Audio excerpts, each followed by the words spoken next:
Hello, my name is Narendra नागर। मैं आज आपके सामने एक कोर्स लेकर आया हूं जो डक्टाइल एकेडमी के द्वारा एफिलेटेड है। उस कोर्स का नाम है 10th board SST class. 10th board SST class. तो आज हम इस पर कोर्स पर डिस्कस करते हैं कि इसमें क्या पैटर्न रहेगा, किस तरीके से हम इस कोर्स को आपके पास पहुंचाएंगे। तो हमारा जो मेन टारगेट है इसमें, अगर पहले सिलेबस की बात करें, 10th क्लास के सिलेबस की अगर बात करें, तो इस सिलेबस में हम 4 सब्जेक्ट्स को कवर करेंगे।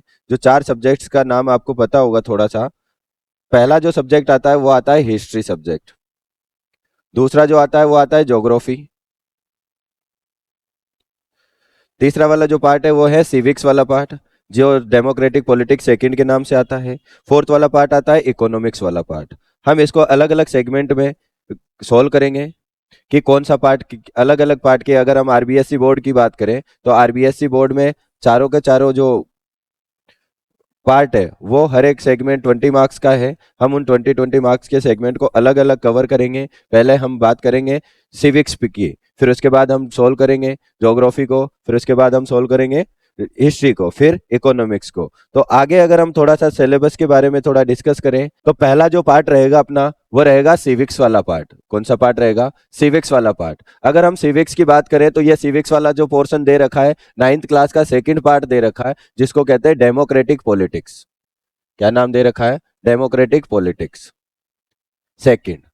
अगर हम सिविक्स की बात करें तो इसमें सिविक्स में क्या होता है? सिविक्स में पॉलिटिक्स के बारे में पढ़ते हैं, लोगों के द्वारा जो सरकार चुनी जाती है उसके बारे में हम पढ़ते हैं कि लोगों के लिए, लोगों के द्वारा चुनी गई सरकार क्या कहलाती है? डेमोक्रेटिक पॉलिटिक्स कहलाती है। ये किसने कही थी? अब्राहम लिंकन ने। तो इसके 5 पार्ट है या 5 चैप्टर है सिविक्स में, जिन पर हम डिस्कस करेंगे। पहला जो चैप्टर आता है इसमें पावर शेयरिंग। पहला चैप्टर कौन सा है इसमें? Power sharing. हम इसको डिटेल में बेल्जियम और श्रीलंका के केस के बारे में देखेंगे कि कैसे पावर शेयरिंग अच्छे से होती है तो लोग लड़ाई झगड़े नहीं करते हैं। जैसे ही पावर शेयरिंग अगर आप गलत तरीके से करते हो तो लोग कॉन्फ्लिक्ट करने लग जाते हैं, जिसका बैड रिजल्ट जो है वो हम श्रीलंका में देखेंगे।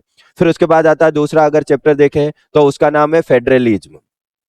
जो फेडरलिज्म है, फेडरलिज्म एक पावर का डिवीजन है कि अगर आप पावर को वर्टिकल डिवाइड करते हो, कैसे डिवाइड करते हो? वर्टिकल डिवाइड करते हो। जैसे फॉर एग्जांपल अगर बात करो, सेंट्रल गवर्नमेंट, स्टेट गवर्नमेंट और लोकल गवर्नमेंट, इस तरीके से अगर पावर को डिवाइड करते हो तो इस डिवीजन ऑफ पावर को हम कहते हैं फेडरलिज्म। या पावर को वर्टिकली डिवाइड करना क्या कहलाता है? फेडरलिज्म। तो हम इसकी भी बात करेंगे। फिर थर्ड चैप्टर आता है जो अपने सोशल डिवीजन पर बेस्ड है। जो सोशल डिवीजन है gender, religion, caste. Gender, religion, caste, ये कुछ सोशल डिविजन्स होते हैं। इन डिवीजन पर बेस्ड भारत में भी देखे जाते हैं डिविजन्स, और भी देशों में हम देखते हैं कि धर्म क्या को बढ़ावा देते हैं। जैसे इस्लाम धर्म को प्रमोट करता है, पाकिस्तान इस्लाम को प्रमोट करता है, या कास्ट जो है वो भारत में ही देखने को मिलेगी। तो हम इनको डिटेल में डिस्कस करेंगे। फिर फोर्थ वाला जो चैप्टर आता है पॉलिटिकल पार्टी। पॉलिटिकल पार्टी देखा होगा, कुछ पावर्स हमें देनी पड़ती है, और वह भारत में या डेमोक्रेटिक कंट्री में हमने पावर किसको दे रखी है? पॉलिटिकल पार्टीज को। तो वो पॉलिटिकल पार्टीज के बारे में हम बात करेंगे कि पॉलिटिकल पार्टी क्या होती है। लोगों का ग्रुप होता है जो पावर को होल्ड करते हैं और इलेक्शन लड़ते हैं और सरकार को चलाने का काम करते हैं। तो हम उनकी बात करेंगे, पावर, पॉलिटिकल पार्टी।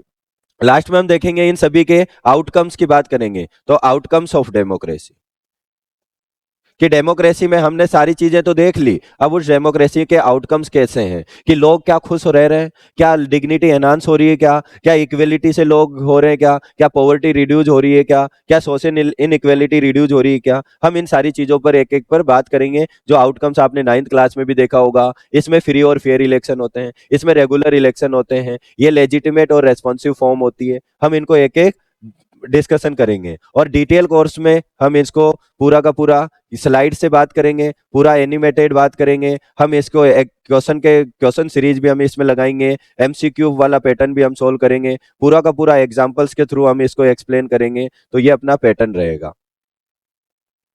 फिर अगर हम दूसरी वाली सब्जेक्ट की बात करें तो दूसरा वाला जो सब्जेक्ट है वो है अपने पास में हिस्ट्री। अगर हम हिस्ट्री की बात करें तो हिस्ट्री वाला जो पार्ट दे रखा है वो दे रखा है नेशनलिज्म से रिलेटेड। किससे रिलेटेड दे रखा है? नेशनलिज्म से रिलेटेड। इस वाले चैप्टर में भी, या इस वाले जो हिस्ट्री वाले पोर्शन में, इसमें भी अपने पास 5 चैप्टर दे रखे हैं। पहला चैप्टर अगर बात करें तो पहला चैप्टर दे रखा है नेशनलिज्म इन यूरोप। पहला चैप्टर दे रखा है nationalism in Europe. Nationalism in Europe. अगर हम नेशनलिज्म इन यूरोप की थोड़ी सी बात करें तो हम पूरा का पूरा यूरोप को देखेंगे कि कैसे फ्रांस के अंदर रिवॉल्यूशन हुई, कैसे जर्मनी का यूनिफिकेशन हुआ, कैसे इटली का यूनिफिकेशन हुआ, बाल्कन्स रीजन का फॉर्मेशन कैसे हुआ, कैसे एक्सटेंशन, फर्स्ट वर्ल्ड वार का मेन रीजन था बाल्कन्स रीजन। अब उस बाल्कन्स रीजन में कैसे लड़ाई झगड़े हुए, कैसे ओटोमन साम्राज्य से लोग अलग होना चाहते थे, हम उन सारी चीजों के बारे में इसमें पढ़ेंगे। नेशनलिज्म का मतलब है कि लोग एक दूसरे से कितना प्यार से रह रहे हैं, कोई लोग एक दूसरे से कितना सेंटिमेंट के साथ जुड़े हुए हैं, ये सारी चीजें हम यूरोप में देखेंगे। यूरोप के अंदर हम इसमें बहुत सारी चीजें हैं जो सारे की सारी जड़ है पूरे भारत के अंदर या पूरे वर्ल्ड में। वर्ल्ड वार की जो जड़ है वो वर्ल्ड वार सभी कहाँ से हुए हैं? यूरोप से। जर्मनी हुआ, पोलैंड हुआ, फ्रांस हुआ, इटली हुआ, ये सब आपस में लड़ेंगे तो उसकी बात करेंगे। फिर बात आती है सेकेंड चैप्टर की, वो आता है नेशनलिज्म इन इंडिया। इंडिया के तो बारे में तो हम थोड़ा सा पढ़ के आते हैं, सुना हुआ भी रहता है कि महात्मा गांधी जी का क्या रोल था नेशनलिज्म में। कैसे कैसे महात्मा गांधी जी साउथ अफ्रीका से आए, साउथ अफ्रीका से जैसे ही भारत में आए तो भारत में उन्होंने क्या क्या काम किया। जैसे आए चंपारण बिहार गए, फिर उसके बाद खेड़ा गुजरात गए, अहमदाबाद मिल आंदोलन किया, फिर उसके बाद उन्होंने नॉन कोऑपरेशन मूवमेंट किया, फिर सिविल डिसोबीडियंस मूवमेंट किया, दांडी मार्च किया, क्विट इंडिया मूवमेंट किया। तो हम उसको एक पैटर्न में देखेंगे जिसको हम स्टोरी टाइम लाइन या जो अपना टाइम लाइन है उस टाइम लाइन के अकॉर्डिंग बात करेंगे कि एक पैटर्न होगा। जैसे 1915 में महात्मा गांधी जी भारत आए, 1917 के अंदर उन्होंने चंपारण बिहार गए और चंपारण आंदोलन किया, फिर 1918 के अंदर उन्होंने खेड़ा गुजरात वाला, फिर 1921 के अंदर नॉन कोऑपरेशन मूवमेंट किया, फिर उन्होंने नॉन कोऑपरेशन मूवमेंट किया। तो हम उस नॉन कोऑपरेशन मूवमेंट की भी बात करेंगे, फिर सिविल डिसोबीडियंस मूवमेंट की बात करेंगे। तो पूरा का पूरा हम डिटेल वाइज जाएंगे इसमें। फिर बात आती है सी वाले पोर्शन की। सी वाला जो पोर्शन है वो थर्ड चैप्टर है, वो कि making of global world. Making of global world, जो आज जो आपको ग्लोबल वर्ल्ड दिख रहा है उस ग्लोबल वर्ल्ड में हम बात करेंगे कि कैसे कैसे लोग एक दूसरे के साथ जुड़े। तीन तरीके का पुराने टाइम पर फ्लो होता था, flow of trade, flow of capital और फ्लो ऑफ लेबर। तो इन फ्लो को हम देखेंगे और इसमें देखेंगे कि क्या इम्पेक्ट हुए हैं फर्स्ट वर्ल्ड वार के, क्या इम्पेक्ट हुए हैं सेकेंड वर्ल्ड वार के। फिर उसके बाद जो ब्रेटन वुड कॉन्फ्रेंस हुई है उस ब्रेटन वुड कॉन्फ्रेंस का क्या इंपॉर्टेंस है वो भी हम बात करेंगे। अगर हम थर्ड चैप्टर के बाद अगर हम फोर्थ चैप्टर की बात करें तो फोर्थ चैप्टर का नाम है इंडस्ट्रियलाइजेशन। फोर्थ चैप्टर का नाम क्या है? इंडस्ट्रियलाइजेशन। अगर हम बात करें इंडस्ट्रियलाइजेशन की, इंडस्ट्रियलाइजेशन पहले नहीं था। यूरोप में सबसे पहले इंग्लैंड से 17 सेंचुरी से पहले जो है वो नेशनल इंडस्ट्रियलाइजेशन आया। अब इंडस्ट्रियलाइजेशन से पहले का जो टाइम था वो था प्रोटो इंडस्ट्रियलाइजेशन। अब उस प्रोटो इंडस्ट्रियलाइजेशन की हम बात करेंगे, कैसे भारत के अंदर इंडस्ट्रीज आई। जैसे कि पहली कॉटन मिल कहाँ लगी, पहली जूट मिल कहाँ लगी, भारत में कैसे इंडस्ट्री सेटअप हुई, क्या व्यूवर्स पर इस इंडस्ट्रीज का क्या इम्पेक्ट आया, वो सारी चीजें हम डिटेल में डिस्कस करेंगे। फिर उसके बाद आता है अपने पास में फिफ्थ चैप्टर। फिफ्थ चैप्टर है जो एक बहुत रिवॉल्यूशन लेकर आया जिसका नाम है प्रिंट रिवॉल्यूशन। जो आज आप पढ़ रहे हो, जो आज लिख रहे हो आप, जो आज आपके पास चीजें प्रेजेंट है, तो अगर प्रिंट नहीं होता ना बेटा, अगर प्रिंट नहीं होता ना तो आज जो आप एग्जाम दे पा रहे हो, आज आप अपने आइडियाज को फ्री लिख लिख पाते हो, तो वो किसकी देन है? प्रिंट की देन है। अगर प्रिंट चाइना से डेवलप हुआ है, कहाँ से? चाइना से। पहले लोग अपन, आज तो कागज आ गया, अपने पास पेपर आ गया है, तो पहले लोग तो लकड़ी पर लिखते थे जिसको कहते थे वुड ब्लॉक प्रिंटिंग। तो उस वुड ब्लॉक प्रिंटिंग की भी बात करेंगे, कैसे चाइना से ये जापान गया, फिर जापान से कैसे ये कोरिया गया, और फिर कोरिया के बाद में हम बात करेंगे इसमें कि ये कोरिया से फिर इटली गया, इटली से अपने इंडिया में भी आया। इंडिया में कब आया ये? पुर्तगालीज जो है, पुर्तगीज, वो मिड ऑफ 16 सेंचुरी के अंदर गोवा के अंदर लेकर आए थे। तो हम उसकी भी बात करेंगे कि कैसे इंडिया के अंदर प्रिंट आई है, या प्रिंट जो पहली प्रिंटिंग प्रेस है वो इंडिया में आई है। प्रिंटिंग प्रेस के आधार पर लोगों ने अपने खुद के न्यूज़पेपर छापना स्टार्ट किया, लोगों ने बुक्स लिखना स्टार्ट किया। तो हम उनकी सभी की डिटेल वाइज बात करेंगे। अगर हम आगे बात करें तो थर्ड जो सब्जेक्ट है वो है अपने पास में, थर्ड सब्जेक्ट जो है वो है इकोनॉमिक्स। अगर इकोनॉमिक्स की बात करें, इकोनॉमिक्स तो मनी से रिलेटेड है, और मनी से रिलेटेड भी हम इसमें थोड़ा सा बैंकिंग हो गया, क्रेडिट हो गया, या ग्लोबल वर्ल्ड हो गया, या हम बात करेंगे कंज्यूमर राइट से रिलेटेड, तो इसके भी 5 चैप्टर दिए हुए हैं। इसमें पहला चैप्टर दिया हुआ है डेवलपमेंट। डेवलपमेंट क्या है? डेवलपमेंट तो कोई भी चीज का बेटर होना ही डेवलपमेंट है। अगर आप आपके पास कोई रिसोर्सेज नहीं है, अगर वो कल आपको रिसोर्सेज मिल जाते हैं, तो वही डेवलपमेंट है। डेवलपमेंट एक दिन में अचीव नहीं होता है। डेवलपमेंट का डेफिनेशन भी सबके लिए अलग होता है। कभी कभी तो होता है डेवलपमेंट किसी के लिए फायदेमंद हो सकता है, तो किसी के लिए नुकसानदायक हो सकता है। तो हम डेवलपमेंट के गोल्स देखेंगे कि लोग पैसे से रिलेटेड गोल देखते हैं, जिसको पर कैपिटा इनकम कहते हैं। लोग पैसे के अलावा बहुत सारी और भी चीजें देखते हैं, जिसको नॉन डेवलपमेंट गोल कहते हैं, फ्रीडम, सिक्योरिटी, ऐसी चीजें। तो हम इसको डिटेल में उसमें बात करेंगे, और वर्ल्ड डेवलपमेंट रिपोर्ट की बात करेंगे, एक ह्यूमन डेवलपमेंट रिपोर्ट की बात करेंगे, जो कौन जारी करता है? यूनाइटेड नेशन डेवलपमेंट प्रोग्राम जारी करता है। फिर बात आएगी सेकंड चैप्टर की, sector of Indian economy. Indian economy कि भारत की इकोनॉमी के कितने सेक्टर हैं, उन इकोनॉमी के सेक्टर की बात करेंगे कि कौन सा प्राइमरी सेक्टर है, कौन सा सेकेंडरी सेक्टर है, कौन सा टर्सरी सेक्टर है, उनका इंपॉर्टेंस क्या है, प्राइमरी, सेकेंडरी, टर्सरी, इन सभी का इंपॉर्टेंस क्या है। जैसे प्राइमरी सेक्टर एग्रीकल्चर से रिलेटेड है, सेकेंडरी सेक्टर इंडस्ट्री से रिलेटेड है, टर्सरी सेक्टर अगर हम बात करें तो ये सर्विस सेक्टर से रिलेटेड है। आजकल अगर देखें तो directly indirectly tertiary sector important होता जा रहा है। अगर हम देखेंगे इसके इंपॉर्टेंस की बात देखेंगे कि ऐसा क्यों हो रहा है कि टर्सरी सेक्टर के बिना कोई भी चीज पॉसिबल नहीं है। फिर उसके बाद हम देखेंगे कि कैसे ऑर्गेनाइज्ड अनऑर्गेनाइज सेक्टर काम करते हैं, कैसे फॉर्मल इनफॉर्मल सेक्टर काम करते हैं। फिर बात आती है थर्ड चैप्टर की। जो थर्ड चैप्टर है अपने पास में, वो है क्रेडिट एंड मनी।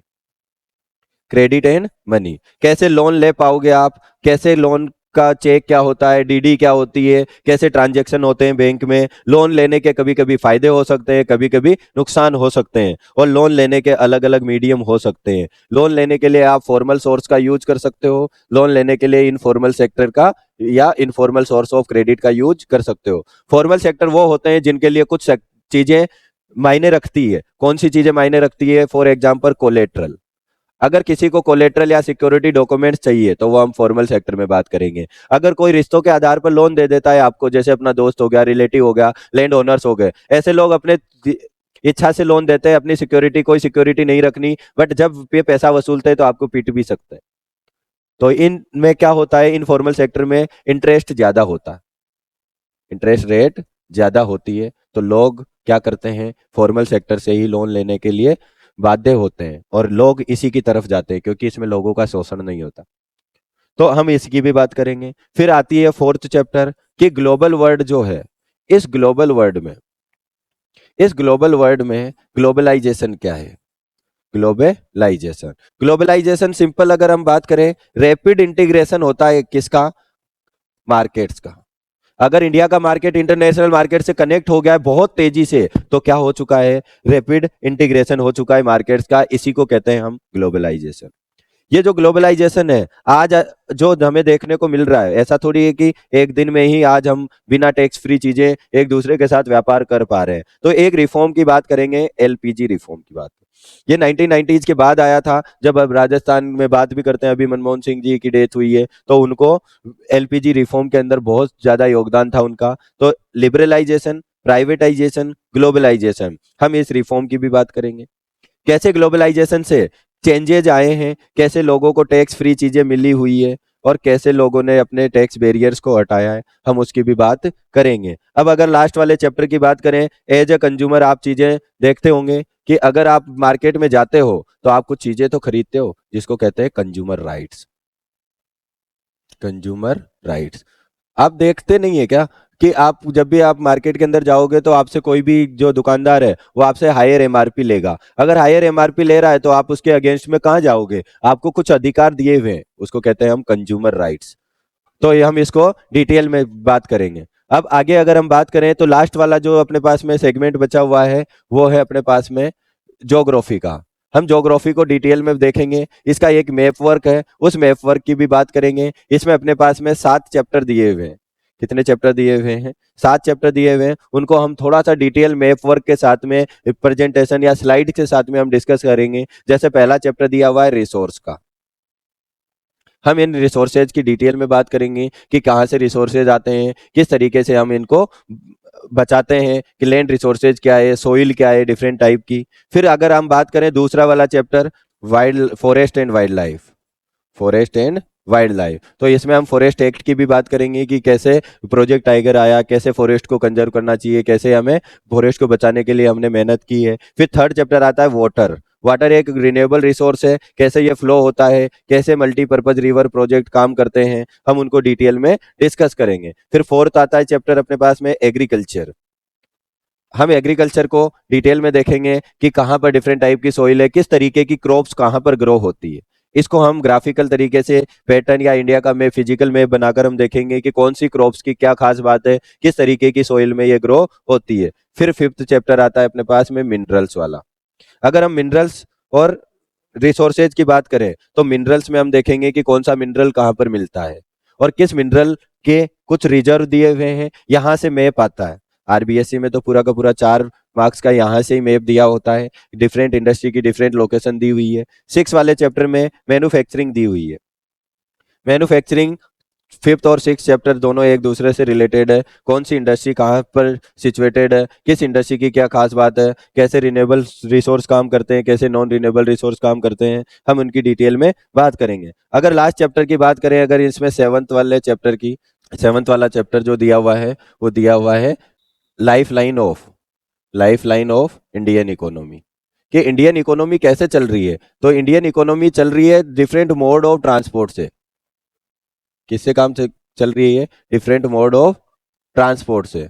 तो उस ट्रांसपोर्ट को देखेंगे कि कैसे इंडियन इकोनॉमी में रोड ट्रांसपोर्ट का क्या इंपॉर्टेंस है, कैसे ट्रेन वाले जो है वाटर ट्रांसपोर्ट का इंपॉर्टेंस है, हम उसको डिटेल में डिस्कस करेंगे। तो थैंक यू फॉर वाचिंग। आज हमने ये सिलेबस डिस्कस किया है, हम इसका एक पूरा मॉडल जारी करेंगे। उस मॉडल के अनुसार आपको हमारा कोर्स डक्टाइल एकेडमी पर जाकर फुल कोर्स ज्वाइन कर सकते हैं और ऐप डाउनलोड कर सकते हैं आप।